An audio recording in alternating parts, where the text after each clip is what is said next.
What's up YouTube, Dale here from Zephyr Games, and today I'm going to bring you my updated Swordsoul deck that again did incredibly well at my local events this weekend. Both of them were 20-man locals and I finished third on both of them. One of them I should have finished second, but it was a very interesting play state, let's put it that way.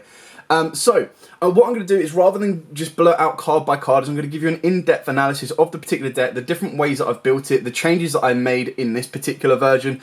I'll also show you my side deck and what was coming in and what was coming out.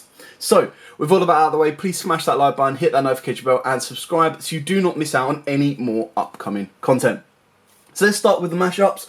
On Friday I ended up facing Cyber Dragons, Tri-Brigade, Zoo, Virtual World and then Altergeist with the new cards. Then on Saturday I ended up facing Red Dragon Archfiend, Gren Manju, Swordsoul, Drytron and Eldritch. And my loss was to Eldritch, who ultimately went on to win the thing. Like his plays, like his top decks were unreal, like so good. So he played incredibly well that entire event. So let's go through the monsters. As you can see, the biggest glaring change, or the biggest thing that is very different to a lot of profiles, is I've only got 2 Mo Yi. Now, I do own a third Mo Yi, and I haven't really brought myself to put it at 3 as yet. Now, I know a lot of people already straight away will be turning off, will be screaming, will be doing whatever because there isn't a third Mo Yi in here. Now, there are times when I really want it, there's times when I don't want it, and just for me, 2 has worked. Now again, all profiles come down, and this is what I like to say about this is, build the deck that works for you. Just because it is the standard norm or it is the given to play particular cards to particular levels, adapt it for yourself. Play it that works for you. If you feel that you're doing 100 test stands and 80 out of those 100 test stands you are seeing way too many Mo Yi, cut it to 2, play it at 2 and see how it works. If you play it at 2 and you don't see it enough, then obviously you bump it up to 3. That is what testing is all about, and that's just kind of down to you. Now, the way I originally saw it is, in theory, I have 6 Mo Yis, or I would have had 6 Mo Yis or 5 Tires in the deck. Now I've got 5 Mo Yis and 5 Tires. Now, obviously the way this works is Ecclesia is obviously going to be great going second because you special summon it for free after you've done your Tenyi combos. But going first, Ecclesia, if I open up like Ecclesia and Mo Yi, I'm going to go for Ecclesia into a Mo Yi because I wouldn't have anything to reveal off of Mo Yi. So I kind of started to tilt this build more towards having Ecclesia because she acts as a pseudo tie or a Mo Yi. So ultimately it could be one or the other. You don't really want it to be a Long Yu because he doesn't have an effect to produce the token on the field. It comes from the hand. So that's kind of why I've gone with that particular ratio. With the Tenyis, again as well, I still stick with the triple Ashuna, double Vishuddha and double Adhara. And I actually saw these guys way too much from what I actually wanted them to be. I did try out the Heavenly Cycle. I didn't like it on the Friday, so I changed it back. And I'm not 100% set on it. Like on the Saturday, I kind of wanted to have the Water Tenyi in here. So that's something that I will be consider playing around with again, just to kind of see what I can do and how I can adapt it for that particular route of play. The main deck of Protoss is so good. It's absolutely so good. Because a lot of decks don't actually consider it that even if you were to just make Protoss, activate Protoss effect and nuke the board of Darks, or call the board of Darks, a lot of players have core components of Dark monsters they can't actually play. Now, I watched one of Grimm's videos and he kind of said that this is great for a local environment in the main deck and a side deck for more competitive events. And I kind of agree with that. I still think having it in the main just gives you, like when you make Protoss, your board is at the very least going to be a Yugioh. And then if you've got a Yugioh plus like a Baron or a General, and then a Protoss off the back of that as well, and you put Protoss in defense, like calling Darks, not only can they not summon any Darks, which means that you definitely don't need to worry about Verte, Goon or DPE, but off the back of that as well, you've still got a Monster Negate, and if anything gets banished, you're going to banish non-target 2 cards, one from grave, one from field. So I actually feel having Protoss in main is incredibly good. Like if you open it, absolutely fine, because 9 out of 10 you'll still have your route to your Yugioh, which is then going to give you access to any of your other Sword Souls. The other great thing about Protoss is, like, if you know what you're up against in later stages and you've got it in the main, it's one of the first cards you go to. So, for example, in my matchup on the Saturday, I knew I was facing Drytron, so all I needed to do was either go to the Chao Feng or go for the Protoss. I went directly for the Protoss. As long as they can't stop the Protoss, you hit it, cool, lockout, done. On the Friday, I knew I was playing against Tri-Brigade Zoo, so I made Monk, went into Protoss, called Earth. Straight away, that shut down the entire route to get into Zeus, which would have cleared my entire board off. So, like, the knowledge helps out massively having it in the main, because if you win that dice roll, it gives you game one. Even if you don't win that dice roll, again, in the Drytron matchup, as long as I could break the board and play through so much, the last thing I need to do is get a Protoss on the board. So if I've burnt through all of their negates in hand, and they don't know I've got a Protoss, I haven't specifically searched it, and I just summon the Protoss down, call lights, not only am I nuking their board, but they're then locked out for the next turn, and it gives me time to rebuild my resource. The exact same for Tri-Zoo is, again, if they go first, yes, their board's going to be pretty good, but if I'm able to break that in one way or another, or play through it, and then drop a Protoss, call in Earth, not only will that then stop them going into stuff like the Zoo plays into Zeus, but it also stops them playing Karas, which is massively important because he is their special summon. So it means they have to use up their normal summon to do anything. So yeah, Protoss puts in so much work, and I'm actually quite happy to have it in the main. The hand traps, I've gone with 2 and 2. This is more so for my specific local environment. The reason I kind of went with 2 and 2 is Ash isn't as strong as it once was. Now, what I mean by that is a lot of the competitive decks can play through a single Ash.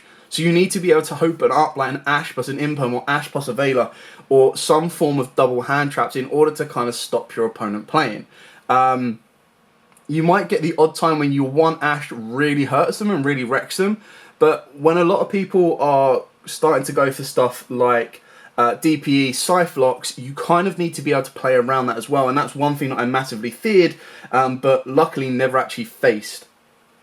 Veiler, again, is really important, especially on both the days. So Veiler against the Gren matchup, against the Sword Soul matchup, Veiler against the Cyber Dragon matchup when they go into Verte, pay the 2k, against the Tri matchup as well, is incredibly important. So really, you adapt it to your particular event, to your particular environment. I've seen people that main deck Droll completely fine. If your local environment does become that kind of level where so many people are searching constantly and dropping a Droll will win you a game, then you main that. But because, as you saw from my matchups or heard from the matchups, it was so varied that having this balance worked out really, really nicely for me. Okay, so now I'm going to go on to the spells. So again, straight away, the one thing that's glaringly obvious are these 6 cards here. So we've gone to 2 Vessel, we're main decking the Forbidden Chalice, and the main decking of the Cosmic Cyclone. Desires, I think, is pretty straightforward. In this deck, it's actually really, really good. For the pure fact that your Sovereign is then your monster board that outs everything. You activate Desire, straight away your Sovereign becomes a 2k swing. And what I mean by that is your Sovereign is a base of 3k. Then off the back of that, he's going to gain 1,000 attack for the Desires you just activated. And in addition, your opponent are going to lose 1,000 attack on their monsters. So when you look at stuff like Dragoons that you need to get over, or any kind of major boss monsters that your opponent puts on board, something like that really, really helps. Emergence is pretty straightforward. The Vessel is a card that a lot of people have been playing around with, considering, and some people are swapping them in, some people are changing them for the Heavenly Dragon cycle. I tried it on the Friday, didn't like it, went back to my normal build, and then I'm still not set on it. So it's still something that I'm looking into of which one I prefer. And I think a lot of people have kind of said, well, the cycle in theory is the same as Vessel, but a little bit better, because it lets you dodge Imperms and Veilers as well. Now, the Vessel, it's kind of one of them cards where if you open it up with a Tenyi, you pretty much have full combo. Like, that gets you into your Yugioh, it gets you into your Baxia, it gets you into your Chao Feng. It pretty much does everything you need without even conducting your normal summon. But you need to be able to open up 2 of the pieces in order to do so. The main deck of Chalice and Cosmic was purely down to the DPE Scythelock that I was really worried about, because at the end of the day, if I can't get my materials to the graveyard, or kind of like flood through my Tenyis to get into a Protoss, I'm probably going to lose that game. It's going to be very difficult to beat. So the Cosmic Cyclone basically the way it works is if your opponent declares to use Dark Phoenix Enforcer's effect, you chain Cosmic Cyclone targeting the Scythe. So the resolution goes backwards, banishes the Scythe, and then the DPE will need to destroy something else. The Forbidden Chalice, again, is one of the ones where if they get DPE and that succeeds and they get the Scythe on the board, when they declare to use the Scythe's effect, you chain the Forbidden Chalice, negate its effects, and you're still able to play. Again, it comes up to your matchups, your locals, but these both have different uses. Like, I was expecting to be facing more PKs, I was expecting to face like Mystic Mines, the Eldritch matchup it was really good in, but it kind of comes down to it because on the flip side, it's good against the Tri matchup, it's dead against the Cyber Dragon matchup, it's good against the Virtual One matchup, it's good against the Geist matchup. I'm talking about the Cosmics here, but the Forbidden Chalice does put in a bit of work as well. And the way I see it is Forbidden Chalice is kind of like a really nice alternative imperm. So if your opponent is trying to play the PK lock and they want to do it without running into an imperm, and they're like, right, okay, well, I'll wait for them to put a card on the board, then attempt to use DPE to pop the Scythe, it means that I don't need to worry about an imperm. So that's where Chalice kind of takes its place. I didn't really see these as much as I would have wanted to. So it is something that I would look into changing and editing. More so the Cosmic Cyclones coming out. It was basically just like a side deck option. So if I could find 2 more cards in my side deck that I wanted to main, or if I wanted to bump up my Veiler and Ash, I could do. So there's a bit of flex spot in there for you to kind of play around with. The one Summit, again, I think it is a dead card if you open it, but there is a win more combo where you literally, rather than going into Emergence off of your Yugioh, you go into Summit. Summit will then allow you to... The play would be that you go normal summon Tai banish from the graveyard. When Tai goes to the graveyard, you Foolish Burial the Mo Yi. You activate the Sacred Summit, bring back the Mo Yi, trigger the effect of Mo Yi as long as you've got another Sword Soul to reveal, summon out a token, draw, and make either a Draco Berserker or a Baxia into a Chow Feng, depending on where you want to end up. Imperm and Blackout, pretty straightforward and simple on that one, not much more needs to be said. I actually found myself siding down to 1 Blackout when I was going second, and I'll explain that a little bit later on when we get to the side deck, which will be next. Okay, so the side deck, as you can see, we've gone with triple Droll, triple Artifact, triple Dark Ruler, Imperial Order, Evenly Matched, and Mystic Mine. Now, pretty much some of this is standard. I would like to think that those 12 are relatively standard, whether they're in the main or the extra deck. And the reason this is so good is because in certain matchups when they play like the Heavenly Lord of Prisons, and you kind of want an evenly match. Now, evenly match in my opinion is so good right now against particular decks because I think it really hurts the Tri matchup, really hurts the Mirror matchup, and because as long as you can bait out the Baron and then drop an evenly, you're clearing the entire board and then doing the rest from like your remaining 4 or 5 cards. Drytron matchup is good as long as you can bait out or turn off the Herald, because then they lose most of their resource. So it's something that you do need to consider, but I think Evenly is, personally, Evenly is the first card that goes into my deck when I know I'm going second.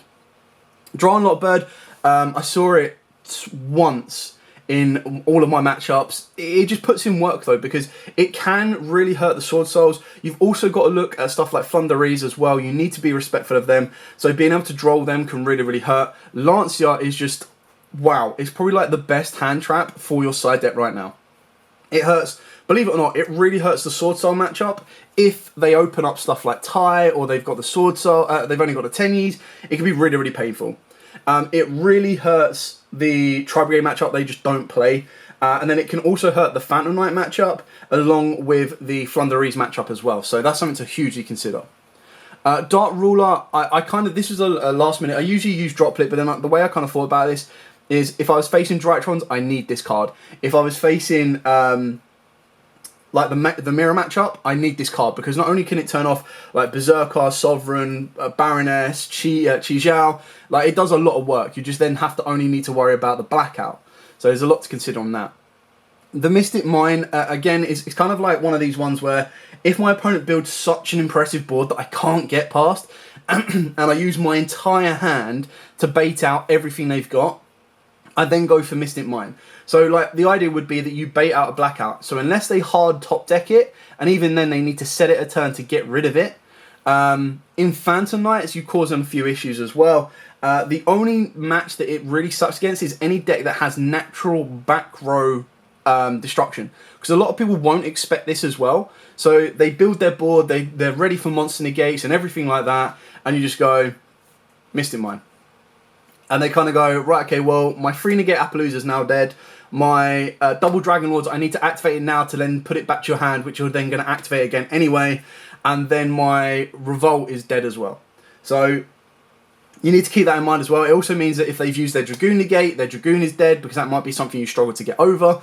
And then ultimately all you need is you then go, okay, Desires, and then make your way into a General off the back of a General alone. So if they only have one monster and you manage to make your General, you'll burn your opponent for 1200. You'll have a fat stack daddy General that can then just get over anything it needs. Yes, you might lock yourself under Mystic Mine, but there are ways you kind of need to play around it. So it's basically just the best floodgate in order to allow you to regain your resource and then win the game from there. And then, of course, Imperial Order is Imperial Order. You open this up against any spell-heavy deck, they lose. So Drytrons, they lose. Virtual World, they can kind of lose. Then you look at other stuff as well. So it's going to be dead against Tri. It's going to be dead against like the Eldritch matchups. Even in the mirror match, it's still really quite good because it shuts off all their searches and it shuts off all of their consistency cards. So it's really important. So sometimes flipping Imperial Order, if your opponent has like a full hand of spells, like literally just gives you an auto win. Now let's move on to... No, we won't. So, the cards that I was putting in most, so Lancia is also a very nice counter option as well, because a lot of people are putting in Evenly Matched to deal with a Tenyi board or to deal with a Sword Soul board. So, unless you put Baron on there, and even if they do, they're trying to out it, you can play around with it. So, if they go Evenly Matched, you go standby, main, battle, end of battle, you go, right, fine, evenly, chain Lancia. Straight away, you're then protected. They've burnt out their evenly. They could then attempt to try and use a second evenly.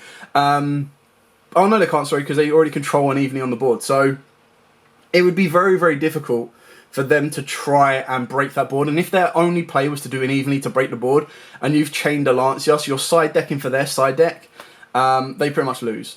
So if I'm going second, these come in depending on the matchup, and these come in. And then when I revert to going first, I keep these in, take these out, and you just go back to going first. Second. So then I would also probably put in the Mystic Mines for going second, just for the pure fact that you just go, right, okay, cool, Mystic Mine lockout. So it's something to consider, something to change around with, but you adapt it to your particular environment. Now onto the extra deck.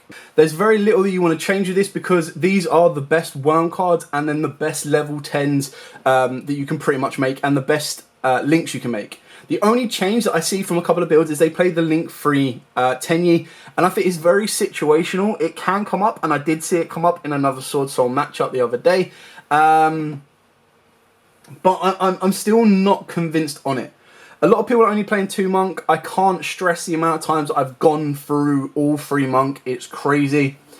Shaman is actually incredibly underrated.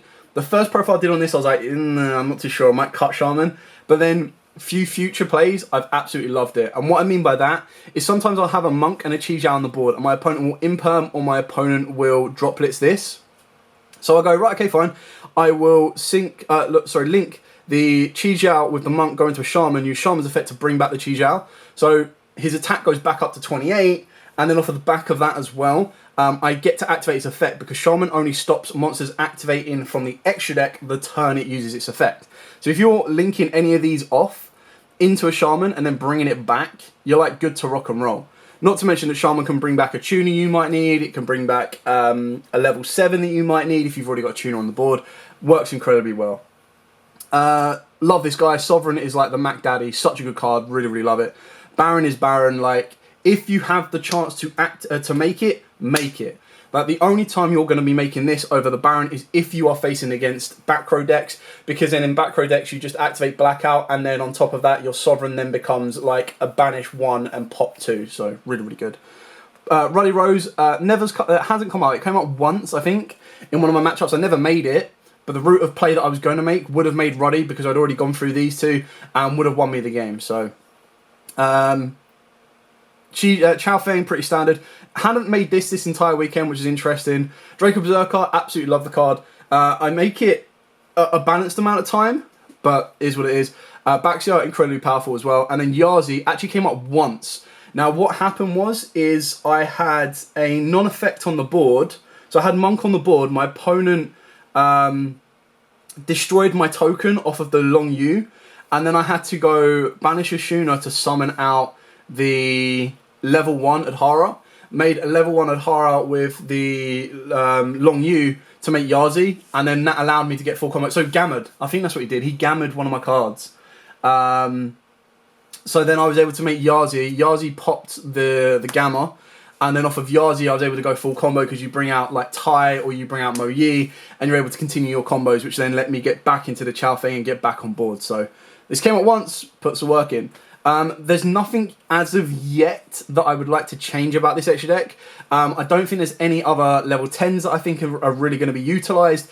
I don't think there's any other very good worms that we have as of yet. So Konami, if you're listening, let's try and get some more worms, please. That'd be really, really cool. And that would be awesome to kind of see as well. So extra deck, pretty straightforward and simple. Anyway, that is pretty much it for the entire deck breakdown. I know I've gone into a lot of detail, but I kind of wanted to provide a different outlook. So if you just want the list, then you can just skip ahead to the time frames in the video and find the monsters, the spells, and the traps, and the extra deck, and the side deck. But if you wanted to kind of go over the general plays of the deck, if you wanted to kind of go over if you have any questions on the deck, then let me know. Like, I have been using this as my main deck. It works incredibly well. I think it's crazy consistent. I think the Tenyi version, what it provides is the ability to pretty much play through so much. So without even conducting your normal summon. Like, there's so many times when I'll build an entire board and my opponent, and then I'll go normal summon, and my opponent goes, hang on, you normal summoned, haven't you? And I went, no, I haven't even normal summoned yet. Like, that all come off the back of, like, opening up Sword Soul bits, opening up a special summon Ecclesia. Like, it's just crazy good, and it works very, very well. Anyway, I hope you found this video informative. I hope it's helped you kind of play around with the matchups. If you want to, and you want to see like the strengths and weaknesses of the deck, I can break it down for you a little bit more as well to kind of help you side against it and side for it, and really, really help you kind of play around with it. Because keep in mind, come January, yes, Pasadena won't have the Brave tokens in play, but we may have them for our YCS if that goes ahead. Otherwise, come January, this deck's going to take another turn when they involve the Brave tokens as well. Anyway, thank you so much for watching. Don't forget to like, comment, subscribe, share. Till next time, guys, as absolutely always, stay safe. And of course, happy dueling.